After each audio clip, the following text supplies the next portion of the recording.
ചെമ്പനീർ പൂവിൻ്റെ നാളത്തെ എപ്പിസോഡിൻ്റെ വിശേഷങ്ങളിലോട്ട് എല്ലാവർക്കും സ്വാഗതം. അപ്പോൾ പോലീസുകാരൊക്കെ ശരത്തിൻ്റെ ഈ വീഡിയോ കാണുവാണേ. അവർ കണ്ടിട്ട് പറയുന്നുണ്ട്, കണ്ടിട്ട് ഏതോ കോളേജ് പയ്യൻ പോലെയുണ്ട്, കാണിക്കുന്ന പ്രവൃത്തി കണ്ടില്ലേ, ബാഗ് അടിച്ചെടുക്കുന്നത് കണ്ടാലറിയാം ഇത് ഇവൻ്റെ ആദ്യത്തെ ഇതൊന്നും അല്ല എന്ന്. ഇവൻ എത്രയും പെട്ടെന്ന് പിടിക്കണം. കമൻസിൽ മൊത്തം പോലീസുകാരെ ആളുകൾ തെറി വിളിക്കുന്നതെന്ന് പറയുമ്പോഴേക്കും ഇവർ പറയുന്നുണ്ട്, ഈ വീഡിയോ 4 മാസം മുമ്പുള്ള വീഡിയോ, അതേ ഡേറ്റ് നോക്കുമെന്ന് പറയുമ്പോഴേക്കും 4 മാസം മുമ്പുള്ള വീഡിയോ ഇപ്പം എന്തിനാണ് അപ്ലോഡ് ചെയ്യുന്നത്? അപ്പോൾ അവനോട് ആരോ പ്രതികാരമുള്ള ആരോ ആണ് ഇത് അപ്ലോഡ് ചെയ്തതെന്ന് പോലീസുകാർക്കിടയിൽ തമ്മിലൊരു സംസാരം ഉണ്ടാവുകയാണ്. അപ്പോഴേക്കും മെയിനായിട്ടുള്ളൊരു പോലീസ് SI എന്തോ വരുവാണ്. എന്നിട്ട് പറയുന്നുണ്ട്, എടോ ഇപ്പോൾ നെറ്റിൽ വൈറലായിരിക്കുന്നൊരു വീഡിയോ കണ്ടില്ലേ, അവൻ എത്രയും പെട്ടെന്ന് പിടിക്കണം. അവൻ്റെ ഫേസ് ഏതായാലും വീഡിയോയിൽ ക്ലിയർ ആണ്, എത്രയും വേഗം അവൻ ഇവിടെ കൊണ്ടുവരണം.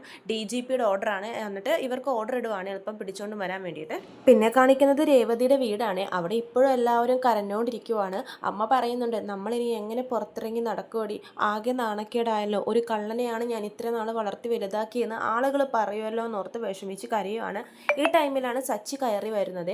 സച്ചിയെ കാണുന്നതും രേവതി കെട്ടിപ്പിടിച്ച് കരയുന്നുണ്ട്. രേവതിയുടെ അമ്മയാണെങ്കിൽ സച്ചിനോട്, മോനെ ഞങ്ങളോട് ക്ഷമിക്കും മോനെ എന്നൊക്കെ പറഞ്ഞ് മാപ്പ് ചോദിക്കുന്നുണ്ട്. അപ്പോൾ സച്ചി പറയും, മാപ്പോ എന്തിനാ അമ്മ എന്നോട് മാപ്പ് ചോദിക്കുന്നേ? മോനെ, ശരത്തിൻ്റെ ആ വീഡിയോയുടെ സത്യാവസ്ഥയെല്ലാം നീ അറിഞ്ഞിട്ടും ഞങ്ങളോട് ആരോടും ഒന്നും പറഞ്ഞില്ല, ഞങ്ങൾക്കൊന്നും അറിയില്ലായിരുന്നു, നിന്നെ ഒരുപാട് ചീത്ത ഞങ്ങൾ വിളിച്ചു, ഞങ്ങളോട് ക്ഷമിക്കണം, എനിക്കറിയില്ലായിരുന്നു അവൻ ഇങ്ങനെയൊക്കെ മോഷ്ടിക്കുന്ന ആളാണെന്നൊക്കെയെന്ന് പറഞ്ഞ് അമ്മ കരയുവാണ്. എന്നിട്ട് പറയുന്നുണ്ട്, ആദ്യത്തെ പ്രാവശ്യം നിൻ്റെ ബൈക്ക് മോഷ്ടിച്ചപ്പോഴാണ് അച്ഛൻ മരിച്ചത്, ഇപ്പോൾ ഇത് മോഷ്ടിച്ചിരിക്കുന്നു, അമ്മയുടെ പൈസ മോഷ്ടിച്ചിരിക്കുന്നു, ഞാൻ ചത്താലും അവന് കുഴപ്പമില്ല, അവന് മോഷ്ടിക്കണം എന്നൊക്കെ പറഞ്ഞ് ഭയങ്കര കരച്ചിലാണ്. അപ്പോൾ സച്ചി പറയുന്നുണ്ട്, അമ്മ ഇങ്ങനെ കരയല്ലേ, അവൻ അപ്പോഴത്തെ ദേഷ്യത്തിൻ്റെ പുറത്ത് എന്തൊക്കെയോ ചെയ്തതാ, വിഷമിക്കല്ലേ, എന്നോട് മാപ്പൊന്നും പറയണ്ടെന്ന് പറയുമ്പോഴേക്കും അമ്മ സമ്മതിക്കുന്നില്ല. ഇല്ല മോനെ, വേറെ ആരെങ്കിലും ആയിരുന്നെങ്കിൽ എന്തെങ്കിലുമൊക്കെ അവന് ചെയ്താനായിരുന്നു, പക്ഷെ നീ എല്ലാ സങ്കടങ്ങളും ഉള്ളിൽ ഒതുക്കിയിട്ട് ഞങ്ങളോടൊന്നും പറയാതെ ഞങ്ങളെ വിഷമിപ്പിക്കാതെയാണ് മോൻ നിന്നേന്നൊക്കെ പറഞ്ഞ് കരയുവാണ്. രേവതിയും സച്ചിനോട് മാപ്പ് പറയുന്നുണ്ട്. സച്ചിയേട്ടാ എന്നോട് ക്ഷമിക്ക് സച്ചിയേട്ടാ എന്ന് പറഞ്ഞ് കാല് പിടിച്ച് കരയാൻ പോകുമ്പോഴേക്കും സച്ചി പിടിച്ച് എഴുന്നേൽപ്പിക്കും രേവതി. അപ്പോൾ രേവതി പറയുന്നുണ്ട്, ഞാൻ എന്തോരം സച്ചിയേട്ടനെ ചീത്ത പറഞ്ഞു, ഈ ഒരു വിഷയത്തിൻ്റെ പേരിൽ ഞാൻ ഒരുപാട് സച്ചിയേട്ടനെ വെറുപ്പിച്ചിട്ടുണ്ട്, എന്നിട്ടും സച്ചിയേട്ടൻ ഇതിൻ്റെ സത്യാവസ്ഥ എന്നോട് പറഞ്ഞില്ല, എനിക്ക് വിഷമാവെന്ന് ഓർത്തിട്ടല്ലേ സച്ചിയേട്ടൻ ഒന്നും പറയാതിരുന്നത്, സച്ചിയേട്ടൻ്റെ സ്നേഹം ഞാൻ മനസ്സിലാക്കിയില്ലല്ലോ എന്നൊക്കെ പറഞ്ഞ് രേവതി പൊട്ടിക്കരയുവാണ്.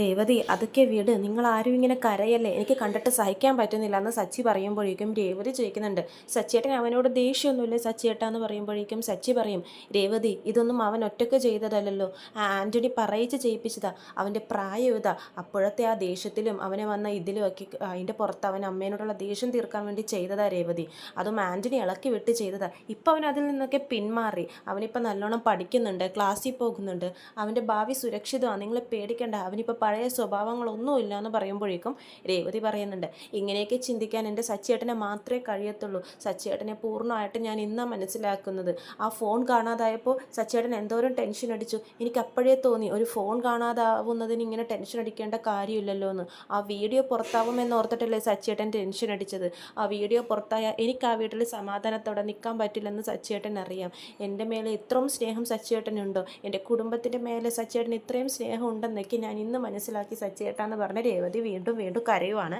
അപ്പോൾ രേവതിയുടെ അമ്മ ചോദിക്കുന്നുണ്ട്, മോനെ ഇപ്പോഴും എങ്ങനെ ശരത്തിനോട് നിനക്ക് ഇത്രയും സ്നേഹത്തോടെ സംസാരിക്കാൻ കഴിയുന്നു എന്ന് പറയുമ്പോഴേക്കും സച്ചി പറയുന്നുണ്ട്, അമ്മേ, ശരത്ത് എന്ന് പറയുന്നത് എൻ്റെയും കൂടി അനിയനല്ലേ, എനിക്ക് അവനോട് ദേഷ്യമൊന്നുമില്ല, അന്നത്തെ ആ സാഹചര്യത്തിൽ അവൻ ചെയ്തു പോയതല്ലേ, നിങ്ങൾ ആദ്യം ഈ കരച്ചിൽ നിർത്ത്, ആ വീഡിയോ പുറത്ത് വരാതിരിക്കാൻ വേണ്ടിയിട്ടാണ് ഞാൻ ഇത്രയും കാലം ശ്രമിച്ചത്, പക്ഷേ എങ്ങനെയോ ആ വീഡിയോ പുറത്ത് വന്നു, എൻ്റെ ഫോൺ പോയതുകൊണ്ടാണ് ഈ പ്രശ്നങ്ങളൊക്കെ ഉണ്ടായത്, ഇനി ഇതിൽ നിന്നൊക്കെ എങ്ങനെ നമ്മൾ മറികടക്കാം എന്ന് ചിന്തിക്കുക, ഈ കരച്ചിൽ ആദ്യം നിർത്തുമെന്ന് പറഞ്ഞ് സച്ചി സമാധാനിപ്പിക്കുമ്പോഴേക്കും വീട്ടിലോട്ട് പോലീസൊക്കെ കയറി വരുവാണേ.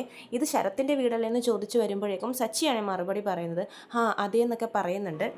അവൻ എവിടെയെന്ന് ചോദിക്കുമ്പോഴേക്കും സച്ചി പറയുന്നുണ്ട്, ശരത്തൊന്ന് പുറത്തോട്ട് പോയിരിക്കുവാന്ന് പറയുമ്പോഴേക്കും പോലീസുകാർ ചോദിക്കുന്നുണ്ട്, പുറത്തോട്ട് പോയിരിക്കുവാന്നോ, അവൻ്റെ വീഡിയോ ഇപ്പം നാട്ടിൽ മൊത്തം വൈറൽ, നിങ്ങളാണെങ്കിൽ അവൻ പുറത്തോട്ട് പോയിരിക്കുന്നു എന്ന് ഇത്രയും കൂളായിട്ട് പറയുന്നു, ഇത്രയും പ്രശ്നങ്ങൾ ഉണ്ടാക്കി വെച്ചിട്ട് നിങ്ങൾക്ക് അതിൻ്റെ ഒരു ഭാവവ്യത്യാസങ്ങളും ഇല്ലല്ലോ, ഈ നാട്ടിൽ ഇങ്ങനെ ഒരു കള്ളനുണ്ടെന്ന് ഞങ്ങൾ ഇന്നാണ് അറിയുന്നത്, അറിഞ്ഞിരുന്നെങ്കിൽ നേരത്തെ അവനെ പിടിച്ച് അകത്തിട്ടാനെന്നൊക്കെ പോലീസ് പറയുന്നുണ്ട്.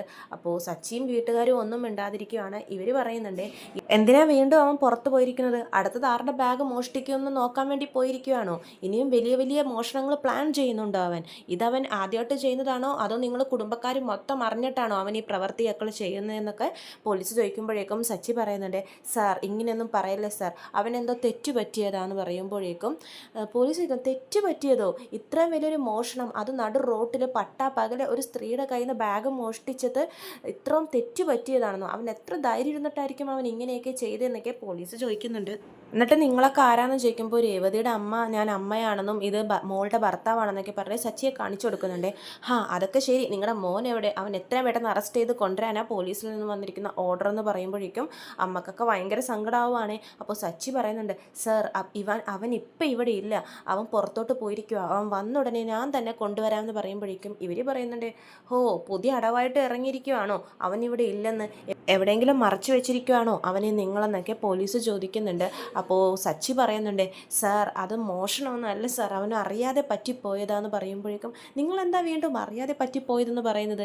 രാവിലെ ഒരു സ്ത്രീയുടെ കയ്യിൽ നിന്ന് അവൻ മോഷ്ടിച്ചിരിക്കുന്നത് അതറിയോ നിങ്ങൾക്ക്? അപ്പോൾ സച്ചി പറയും, ആ വീഡിയോയിലുള്ള സ്ത്രീ എൻ്റെ അമ്മയാണ് സാർ എന്ന് പറയുമ്പോഴേക്കും പോലീസ് പറയുന്നുണ്ട്, തൻ്റെ അമ്മയായിട്ടാണോ താൻ ഇത്ര കൂളായിട്ട് സംസാരിക്കുന്നത്? തനിക്ക് പ്രശ്നമൊന്നുമില്ലേ? അത് കൊള്ളാമല്ലോ എന്നൊക്കെ ഇവർ ചോദിക്കുമ്പോഴേക്കും, സാർ അത് മോഷണമൊന്നും അല്ല സാർ, ഒരു ദിവസം അവൻ എൻ്റെ വീട്ടിൽ വന്നപ്പോഴേക്കും അമ്മ അവനെ കള്ളനെന്ന് വിളിച്ച് ഭയങ്കരമായിട്ട് അപമാനിച്ചു. ആ ദേഷ്യത്തിൻ്റെ പുറത്ത് അവൻ അങ്ങനെയൊക്കെ ചെയ്തു പോയതാ. എൻ്റെ ആ വീട്ടുകാർക്കും രേവതിയുടെ വീട്ടുകാർക്കും തമ്മിൽ അത്ര ചേർച്ചയൊന്നുമില്ല. ആ ഒരു പ്രശ്നത്തിൻ്റെ പുറത്താണ് ഇതൊക്കെ ഉണ്ടായത്. അവനൊരു പാവ നല്ല പയ്യനാണ്, നല്ലോണം പഠിക്കുന്ന പയ്യനാന്നൊക്കെ സച്ചി പറയുന്നുണ്ട്. അപ്പോൾ പോലീസ് പറയുന്നുണ്ട്, എത്ര നല്ല പയ്യനാണെങ്കിലും ശരി, മോഷണം തന്നെയാണ്, ഞങ്ങൾക്ക് അവനെ വേണം എന്നൊക്കെ ഇവർ വാശി പിടിക്കുവാണ് പോലീസ്. സച്ചിക്ക് ദേഷ്യം വരുന്നുണ്ട്. സച്ചി പറയുന്നുണ്ട്, സാർ ഇതൊരു കുടുംബ വഴക്കിൻ്റെ പുറത്തുണ്ടായിരുന്ന പ്രശ്നമാണ്, അവൻ ആ പൈസയൊക്കെ എനിക്ക് തിരിച്ച് തരിക തന്നെ ചെയ്തു എന്ന് പറയുമ്പോൾ പോലീസ് പറയും, നിങ്ങളുടെ കുടുംബത്തിൻ്റെ ഇടയിൽ ഉണ്ടാകുമ്പോഴാണ് ഇത് കുടുംബ വഴക്ക്, പക്ഷേ ഇത് നെറ്റിൽ മൊത്തം ഇപ്പോൾ വൈറലായിക്കൊണ്ടിരിക്കുക, എല്ലാവരും പോലീസുകാരെയാ തെറി വിളിക്കുന്നത്. ഇത്രയും വലിയൊരു മോഷണം പട്ടാപ്പകൽ നടന്നിട്ടും അവനെ ആരും പിടിക്കാത്തത് എന്താന്ന് പറഞ്ഞ് പോലീസൊക്കെ ഉറങ്ങുകയാണോ എന്ന് ചോദിച്ച് ഞങ്ങളെ അവർ ചീത്ത വിളിക്കുന്നത്. ഇപ്പം തന്നെ അവൻ അറസ്റ്റ് ചെയ്താലേ ഈ പ്രശ്നത്തിനൊരു പരിഹാരം ഉണ്ടാവുള്ളൂ, ഞങ്ങൾക്ക് ഇപ്പം തന്നെ അവനെ വേണമെന്ന് വീണ്ടും പോലീസ് പറയുവാണ്. മര്യാദക്ക് അവൻ എവിടെയുണ്ടെന്ന് പറഞ്ഞോ, അല്ലെങ്കിൽ നിങ്ങളെ എല്ലാവരെയും പിടിച്ച് ഞങ്ങൾ ജയിലിലിടുമെന്ന് പറയുമ്പോഴേക്കും രേവതിയുടെ അമ്മ പറയുന്നുണ്ട്, സാർ ഇവരെ ആരെയും പിടിക്കേണ്ട സാർ, എന്നെ പിടിച്ച് ജയിലിലിട്ടോ, ആ കള്ളനെ പ്രസവിച്ച അമ്മ ഞാനാ, എന്നെ നിങ്ങൾ കൊണ്ടുപോയിക്കോ എന്നൊക്കെ പറയുമ്പോഴേക്കും സച്ചി പറയുന്നുണ്ട്, അമ്മേ എന്തിനാ ഇങ്ങനെ പറയുന്നത്? സാർ അവനിപ്പോൾ ഇവിടെ ഇല്ല, അവനിവിടെ വരുവാണെങ്കിൽ ഞാൻ തന്നെ അവനെ കൊണ്ടുവന്ന് സ്റ്റേഷനിലാക്കിക്കോളാം സാർ, ഇത് ഞാനാ പറയുന്നത്, ഞാൻ എന്തായാലും കൊണ്ടുവരാം, ഇവരെ ഒന്നും പിടിച്ചു കൊണ്ട് പോകരുതെന്നൊക്കെ സച്ചി അപേക്ഷിക്കുവാണ്. എന്നിട്ട് പറയുന്നുണ്ട്, സ്റ്റേഷനിൽ വന്നിട്ട് ഞാനിതൊരു കുടുംബ വഴക്കാണെന്ന് എഴുതി തരാമെന്ന് പറയുമ്പോൾ പോലീസ് പറയുന്നുണ്ട്, അങ്ങനെ എഴുതി തന്നിട്ടൊന്നും നിങ്ങൾ എഴുതി തന്നിട്ട് കാര്യമില്ല, ആ ബാഗ് മോഷ്ടിച്ചത് ഏത് സ്ത്രീയുടെ കയ്യിൽ നിന്നാണോ അവർ വന്ന് എഴുതി തരണം, അവർക്ക് പ്രശ്നമൊന്നുമില്ല, ഇത് കുടുംബ വഴക്കാണെന്ന്, അങ്ങനെയാണെങ്കിൽ പ്രശ്നമൊന്നും ഉണ്ടാവില്ല എന്നൊക്കെ പോലീസ് പറയുവാണ്.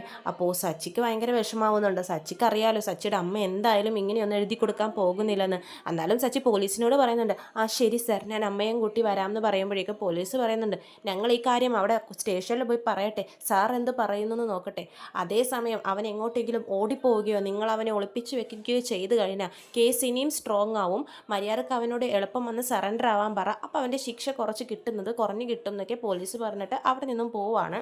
പോലീസ് പോകുമ്പോഴേക്കും രേവതിയുടെ അമ്മ അച്ഛൻ്റെ ഫോട്ടോ നോക്കിയിരുന്ന് കരയുവാണ്. പണ്ട് ഇവൻ ഇതുപോലെ ഒരു പ്രാവശ്യം മോഷ്ടിച്ച് നിങ്ങളെ ജയിലിലാക്കി, ആ വിഷമത്തിൽ നിങ്ങൾ മരിച്ചു, ഇപ്പോൾ അവൻ വീണ്ടും ആ തെറ്റ് ആവർത്തിച്ചിരിക്കുക, ഞാൻ പണ്ടേ മരിക്കണമായിരുന്നു, ഇതൊന്നും കാണേണ്ടി വരില്ലായിരുന്നല്ലോ, നിങ്ങളുടെ കൂടെ ഞാനും വന്നാൽ മതിയായിരുന്നു എന്നൊക്കെ പറഞ്ഞ് അമ്മ കരയുമ്പോഴേക്കും സച്ചി സമാധാനിപ്പിക്കുന്നുണ്ട്.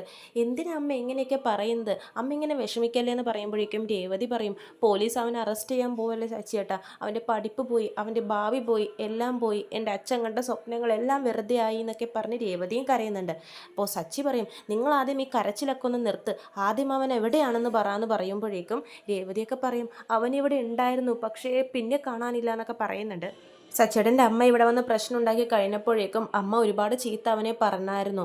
ആ വിഷമത്തിൽ അവൻ വീട്ടിൽ നിന്നും പുറത്തോട്ട് ഇറങ്ങിയായിരുന്നു, എവിടെ പോയെന്ന് അറിയില്ല എന്നൊക്കെ ദേവും പറയുന്നുണ്ട്. അപ്പോൾ സച്ചി പറയുന്നുണ്ട്, അവൻ എവിടെ പോവാനാ, അവനെവിടെ പോകാൻ വഴിയൊന്നുമില്ല, കാരണം ഈ ഒരു അവസ്ഥയിൽ അവനെവിടെ പോവില്ല, ഞാൻ വരുമ്പോൾ അവൻ്റെ ബൈക്കും പുറത്തിരിപ്പുണ്ടായിരുന്നു, അപ്പോൾ പിന്നെ അവൻ ഇനി ടെറസിൽ വല്ലതും ഉണ്ടോ എന്ന് പറഞ്ഞിട്ട് സച്ചി നേരെ മുകളിലോട്ട് ഓടുവാണേ. അപ്പോൾ അവിടെയാണെങ്കിലോ ശരത്ത് ഒരു സ്ഥലത്ത് പതുങ്ങിയിരിക്കുമായിരിക്കും, ഇവർ വരുന്നത് കാണുന്നതും ശരത്ത് നേരെ ടെറസിൽ നിന്ന് ചാടാൻ പാകം ഉള്ള വിധത്തിൽ ഇങ്ങനെ നിൽക്കുവാണ്. എന്നിട്ട് പറയുന്നുണ്ട് ആരും എൻ്റെ അടുത്തോട്ട് വരരുത്, അടുത്തോട്ട് വന്നാൽ ഞാൻ ഇപ്പം ചാടും എന്ന് പറയുമ്പോഴേക്കും എല്ലാവരും പറയുന്നുണ്ട് എടാ ചാടല്ലേ, ഇങ്ങനെയൊന്നും ചെയ്യല്ലേ, നീ വാ മോനെ, ഇങ്ങനെയൊന്നും ചെയ്യല്ലേ എന്ന് പറയുമ്പോഴേക്കും ശരത്ത് പറയുന്നുണ്ട് ഞാൻ കാരണം എല്ലാവരുടെയും ജീവിതവും പോയി, ചേച്ചിയുടെ ജീവിതവും പോയി, എൻ്റെ ജീവിതം ഞാൻ തന്നെ തൊലച്ചു, ഞാൻ ജീവിക്കുന്നത് എന്തിനാ, ഞാൻ ചാകാൻ പോവാന്നൊക്കെ പറയുമ്പോൾ സച്ചി പറയുന്നുണ്ട് എടാ ഇതൊരു ചെറിയ വിഷയമാണ്, നീ ആദ്യം താഴെ ഇറങ്ങി വാ, നമുക്ക് സംസാരിക്കാം എന്ന് പറഞ്ഞ് സച്ചി അടുത്തോട്ട് പോകുമ്പോൾ എൻ്റെ അടുത്തോട്ട് വരരുത് സച്ചി ഏട്ടാ, അവിടെ തന്നെ നിന്നു, ഞാൻ ചാടും എന്ന് പറഞ്ഞാൽ ചാടും, എല്ലാത്തിനും കാരണം ഞാനാ, എൻ്റെ ജീവിതം ഞാൻ തന്നെ നശിപ്പിച്ചു എന്ന് പറഞ്ഞ് ശരത്ത് ഭയങ്കര കരച്ചിലാണ്. ഞാൻ കാരണം എൻ്റെ അച്ഛൻ വരെ മരിച്ചു, ഇനിയും ഞാൻ ജീവിക്കുന്നത് എന്തിനാ, എല്ലാവർക്കും നാണക്കേടായിട്ട് എൻ്റെ അമ്മ വരെ എന്നോട് പോയി ചാകാൻ പറഞ്ഞു എന്ന് പറയുമ്പോൾ അമ്മ പറയുന്നുണ്ട് എൻ്റെ മോനെ ഞാൻ അപ്പോഴത്തെ ദേഷ്യത്തിൽ പറഞ്ഞതാ, നീ ഇങ്ങോട്ടേക്ക് വാ, ഒന്നും ചെയ്യല്ലേ, അബദ്ധങ്ങളൊന്നും ചെയ്യല്ലേ എന്ന് പറയുമ്പോൾ ശരത്ത് കേൾക്കുന്നില്ല. ഇല്ല അമ്മേ, ആരും എൻ്റെ അടുത്തോട്ട് വരണ്ട, എല്ലാവർക്കും ഞാനൊരു നാണക്കേടാ, നാട്ടിൽ മൊത്തം ഞാൻ നാറിയിരിക്കുക, ഇനിയും ഞാൻ ജീവിക്കുന്നത് എന്തിനാ, എല്ലാം എൻ്റെ കൂട്ടുകെട്ടിൻ്റെ ഫലം ഞാൻ അനുഭവിക്കണം, ഞാൻ ചാകാൻ പോവാന്ന് പറയുമ്പോഴേക്കും സച്ചി അടുത്തോട്ട് പോകുന്നുണ്ട്. വേണ്ട ശരത്ത് എന്ന് പറയുമ്പോഴേക്കും ശരത്ത് പറയും സച്ചിയേട്ടാ അടുത്ത് വരരുത്. ആ ശരി ശരി ഞാൻ അടുത്ത് വരുന്നില്ല എന്ന് പറഞ്ഞ് സച്ചി താഴോട്ട് നോക്കുവാണേ. അപ്പോൾ നോക്കുമ്പോൾ അധികം ഹൈറ്റ് ഒന്നും ഇല്ലല്ലോ. അപ്പോൾ ശരത്തിനോട് പറയുന്നുണ്ട് എടാ ശരത്തേ, നീ ഇപ്പോൾ 10ാം നിലയുടെ മുകളിൽ നിന്നല്ലല്ലോ ചാടാൻ പോകുന്നത്, ഈ വീടിൻ്റെ മുകളിലത്തെ ടെറസിൽ നിന്നല്ലേ, ഒന്ന് ചാടിക്കഴിഞ്ഞാൽ നീ ചാകാനൊന്നും പോകുന്നില്ല, എന്ത് പറ്റാനാ, നിൻ്റെ കയ്യും കാലും ഒക്കെ ഒടിഞ്ഞ് നീ കുറച്ച് നാൾ ആശുപത്രി കിടക്കും, അതേ വരത്തുള്ളൂ എന്നൊക്കെ സച്ചി പറയുന്നുണ്ട്. കൈയിൻ്റെ ഒരെല്ലൊടിഞ്ഞപ്പോൾ തന്നെ നിനക്കന്ന് എന്ത് വേദനയായിരുന്നു, ഒന്ന് ഓർത്ത് നോക്കിയേ, ഹോസ്പിറ്റലിൽ ദേഹം മൊത്തം പൊട്ടലൊക്കെ ആയിട്ട് കിടക്കുന്നത്, നീ എത്ര വേദന സഹിക്കേണ്ടി വരും എന്ന് പറയുമ്പോൾ ശരത്ത് പറയുന്നുണ്ട് എത്ര വേദന സഹിച്ചാലും എനിക്ക് കുഴപ്പമില്ല സച്ചിയേട്ടാ, ഇവിടെ നിന്ന് ഞാൻ ഇറങ്ങി താഴോട്ട് വന്നു കഴിഞ്ഞാൽ എന്നെ പോലീസ് പിടിച്ചുകൊണ്ട് പോകും, അതിലും ഭേദം ഞാൻ ചാകുന്നതാന്ന് പറഞ്ഞിട്ട് ശരത്ത് ചാടാൻ പോവാണ്. അപ്പോൾ ഈ ടൈമിൽ സച്ചി ശരത്തിൻ്റെ കാല് പിടിച്ച് അവനെ പൊക്കിയെടുത്തോടും വരുവാണ്. അങ്ങനെ ശരത്തിനെ ആത്മഹത്യയിൽ നിന്ന് രക്ഷിക്കുവാണ് സച്ചി. എല്ലാവരും കൂടി ശരത്തിനെ കെട്ടിപ്പിടിച്ച് കരയുവാണ്, രേവതിയും ദേവും അമ്മയും കൂടി. അപ്പോൾ സച്ചി ചീത്ത പറയുന്നുണ്ട് എടാ നീയൊക്കെ പഠിച്ചവനല്ലേ, ഒരു പ്രശ്നം വന്നാൽ ഇങ്ങനെയൊക്കെയാണോ ചെയ്യുന്നത്, എല്ലാ പ്രശ്നങ്ങൾക്കും എന്തെങ്കിലും പരിഹാരം ഉണ്ടാവും, അത് ഓർക്കാതെ എപ്പോൾ തന്നെ ആത്മഹത്യ ചെയ്യാൻ നിന്നാൽ ഈ ലോകത്തിൽ ആരും തന്നെ ജീവനോടെ ഉണ്ടാവില്ല എന്നൊക്കെ സച്ചി പറയുവാണ്. അപ്പോൾ ശരത്ത് പറയുന്നുണ്ട് ഇല്ല സച്ചിയേട്ടാ ഞാൻ ചാകുന്നതാണ് നല്ലത്, എന്നെ പോലീസ് പിടിച്ചുകൊണ്ടും പോകുമെന്ന് പറയുമ്പോഴേക്കും ലക്ഷ്മി പറയുന്നുണ്ട് എടാ നീ ചത്ത് കഴിഞ്ഞ് ഞാൻ ജീവനോടെ ഉണ്ടാവുമെന്ന് തോന്നുന്നുണ്ടോ, ഞാനും ചാകുമെന്ന് പറയുമ്പോൾ സച്ചി പറയുന്നുണ്ട് ആദ്യം ഇങ്ങനത്തെ വർത്താനം നിർത്ത്. അപ്പോൾ ദേവ് പറയുവാണ് ഇല്ല സച്ചിയേട്ടാ ഇപ്പം തന്നെ ഇവിടെ പോലീസ് വന്ന് പോയില്ലേ എന്ന് പറയുമ്പോൾ ശരത്ത് പറയുന്നുണ്ട് അയ്യോ പോലീസ് വന്ന് പോയോ, ഞാൻ ചാകാൻ പോവാന്ന് പറയുമ്പോൾ സച്ചി പറയും എൻ്റെ ദേവു നീ അവനെ വീണ്ടും വീണ്ടും പേടിപ്പെടുത്തുവാണോ, പോലീസ് വന്ന് നിന്നെ അറസ്റ്റ് ചെയ്യാനൊന്നും പോകുന്നില്ല ശരത്തെ, നീ ഇങ്ങനെ പേടിക്കേണ്ട, നമുക്കൊരു പരിഹാരം ഉണ്ടാക്കാം ഈ പ്രശ്നത്തിനെന്നൊക്കെ പറഞ്ഞ് സച്ചി സമാധാനിപ്പിക്കുന്നുണ്ട്. ഇവൻ എന്ത് ചെയ്യണമെന്ന് എനിക്കറിയാം, ശരത്തെ നീ എൻ്റെ കൂടെ വാ എന്ന് പറയുമ്പോഴേക്കും ദേവ് ചോദിക്കുന്നുണ്ട് സ്റ്റേഷനിലോട്ടാണോ സച്ചിയേട്ടാ, സ്റ്റേഷനിലോട്ടൊന്നും അല്ല, നീ എൻ്റെ കൂടെ വാ, നിന്നെ ഞാനൊരു സ്ഥലത്താക്കി തരാം രേവതി, അത് കഴിഞ്ഞ് നമുക്ക് വീട്ടിലോട്ടും പോകാമെന്ന് പറയുമ്പോൾ രേവതി പറയുന്നുണ്ട് എന്നോട് വീട്ടിലോട്ട് വരരുതെന്ന അമ്മ പറഞ്ഞിരിക്കുന്നത്, രേവതി നിൻ്റെ ഭർത്താവ് ഞാനാ, ഞാൻ പറയുന്നത് പോലെ നീ കേട്ടാൽ മതി, നീ എൻ്റെ കൂടെ വീട്ടിൽ വരിക തന്നെ ചെയ്യും, അതിന് മുമ്പ് ഈ ശരത്തിനെ നമുക്കൊരു സ്ഥലത്താക്കണം എന്ന് പറഞ്ഞിട്ട് രേവതിയെയും കൂട്ടി സച്ചി പോവുകയാണ്. രേവതിനെയും ശരത്തിനെയും കൂട്ടി പോവാണ് സച്ചി. ശരത്തിനെയും കൂട്ടി നേരെ പോകുന്നത് ഈച്ചയുടെ വീട്ടിലോട്ടാണ്. ഈച്ചയോട് നടന്ന സംഭവങ്ങളൊക്കെ പറയുന്നുണ്ട്. അപ്പോൾ ശരത്ത് പറയുന്നുണ്ട് ഇവനെ സ്റ്റേഷനിലൊക്കെ പിടിച്ചുകൊണ്ട് പോയി അറസ്റ്റ് ചെയ്ത് കഴിഞ്ഞാൽ പിന്നെ ഇവന് കോളേജിൽ പോകാൻ പറ്റില്ല, അവനതൊരു ബ്ലാക്ക് മാർക്കാവും, അങ്ങനെയൊന്നും നടക്കാൻ പാടില്ലടാ, ഇവൻ കുറച്ച് നാളത്തേക്ക് ഇവൻ ഇവിടെ നിൽക്കട്ടെ, അടുത്തത് എന്ത് ചെയ്യണം എന്ന് ഞാനൊന്ന് ആലോചിക്കട്ടെ, നിനക്ക് എന്തെങ്കിലും പ്രശ്നമുണ്ടോ എന്ന് ഈച്ചനോട് ചോദിക്കുമ്പോഴേക്കും ഈച്ച പറയുന്നുണ്ട് എടാ രേവതി എന്ന് പറയുന്നത് എൻ്റെ അനുകൂടി അനിയത്തിയല്ലേ, രേവതിയുടെ അനിയൻ എന്ന് പറഞ്ഞത് എൻ്റെ അനിയനാ, അവനിവിടെ നിൽക്കട്ടെ, എനിക്കെന്ത് പ്രശ്നം എന്നൊക്കെ പറഞ്ഞ് ഈ പ്രശ്നങ്ങളിൽ ഇവരെ സഹായിക്കുവാണ്. ഇത്രയും കാണിച്ചുകൊണ്ടാണ് നാളത്തെ എപ്പിസോഡ് അവസാനിക്കുന്നത്. കൂടുതൽ വിശേഷങ്ങൾ ഞാൻ എൻ്റെ ചാനലിലൂടെ അപ്ലോഡ് ചെയ്യുന്നതാണ്. സബ്സ്ക്രൈബ് ചെയ്യാത്തവർ സബ്സ്ക്രൈബ് ചെയ്യണം. വീഡിയോ ഇഷ്ടമെങ്കിൽ ലൈക്ക് ചെയ്യാനും മറക്കരുത്. എല്ലാവർക്കും നന്ദി.